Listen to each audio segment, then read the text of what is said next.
Right? Yes, sir. We get to see Dad. Yeah? Yeah, you get to see Dad. When the care facility called to say his older brother had been taken to the emergency room, Neil Sullivan immediately feared the worst. I thought he was going to die that day. While the coronavirus death toll in the nation's nursing homes has grabbed the headlines, a similar outbreak has been raging through another vulnerable population, the developmentally and intellectually disabled.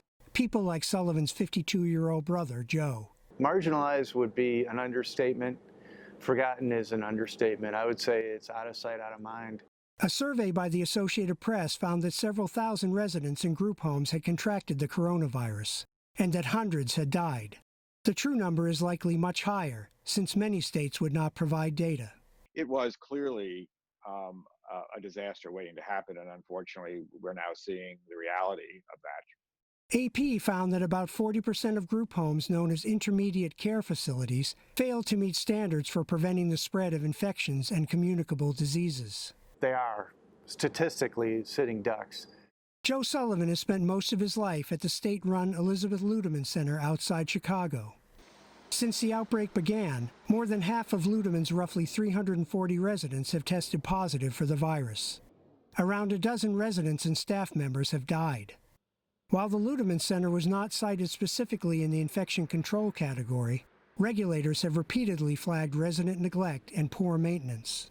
A spokeswoman for the state said it is impossible to maintain complete social distancing with people who need such hands-on care, and that it can be challenging for residents to adhere to all protective measures. The state says it has implemented new protocols at all of its centers in response to the virus. Sullivan has a hard time faulting the Ludeman staff. It's really tricky to quarantine with the developmentally disabled. The staff, they've got their hands full. When Sullivan found out they were running low on cleaning supplies and personal protective equipment, he pitched in. I'll keep looking to see if I can find something else. Thankfully, Joe Sullivan pulled through.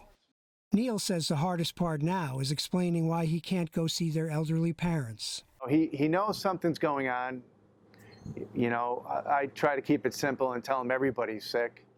For now, he's just trying to make sure the staff have what they need to take care of his brother.